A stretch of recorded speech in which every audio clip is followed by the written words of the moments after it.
Please welcome Australian of the Year, Taryn Brumfitt. Holy Julie, you have had quite the year. What's your standout moment? Oh, gosh, there's so many. I mean, going to the White House was a pretty big deal. Yeah. My mum thought it was a scam when I got the invitation. So I took great delight in taking a photograph with the president to say, nope, it wasn't a scam. Was he awake? Yes, he definitely was. That's my line. He definitely was awake. But that trip was really incredible because not only did we go to the White House, we also screened the Embrace Kids documentary at Harvard University.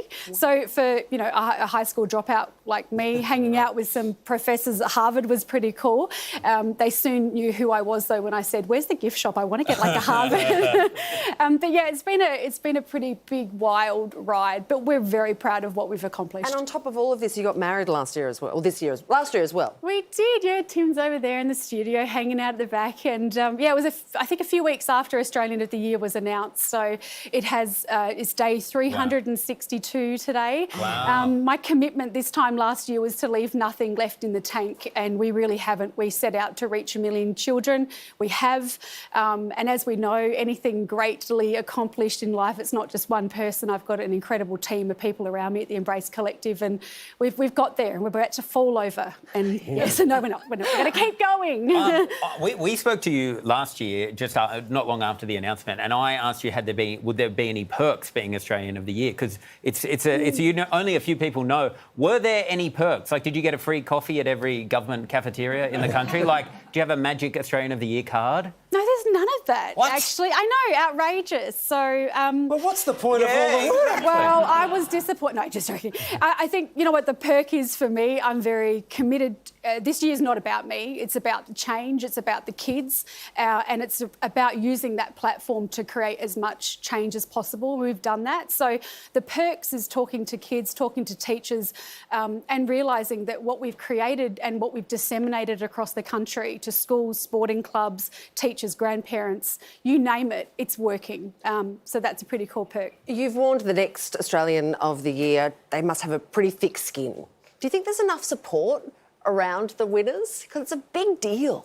Yeah, look, it is, and I'll definitely have a conversation with whomever wins on Thursday night, just like Dylan did for me and Grace. You know, there's a group of people who will get tightly knitted around the person with some scaffolding to support them. There's no rule book, and when the Prime Minister reads out your name, that's the first time you know. And for me, I was just delighted because the Prime Minister said Taryn, not Taryn. So I was like, yes, and I was like, oh, double yes, I've won as well. So, yes, it comes with its challenges, but I think for the next person as Australian of the Year, it's stay laser focused on what it is that you want to achieve. And I think my message to all Australians, and in particular some people in the media, like, be kind. You know, this country's about giving people a fair go. Let's give our next Australian of the Year a fair go from Thursday onwards. So you've been looking at body positivity, body image issues for 12 years. Last week I saw a headline about young boys using steroids. Yep. Are we making progress? We are making progress, but I'm glad that you've mentioned that, because so often when we talk about body image, people think it's about women and weight, but it's about how we all feel about our bodies.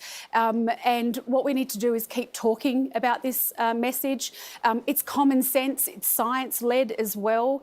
We were all born into the world not hating our bodies. It's something the world has taught us. So if we can go back to our true selves, focus on our functionality, focus on real role models, and what we can do with our bodies, moving our bodies, nourishing our bodies. Like, it all makes sense. And it should come with 100% money-back guarantee. Because, imagine that. Well, it actually does, because I've never met anyone who's learned to embrace their body and regretted the decision to do so. It feels good. So, Taryn Brumfitt, thank you so much. Thank you.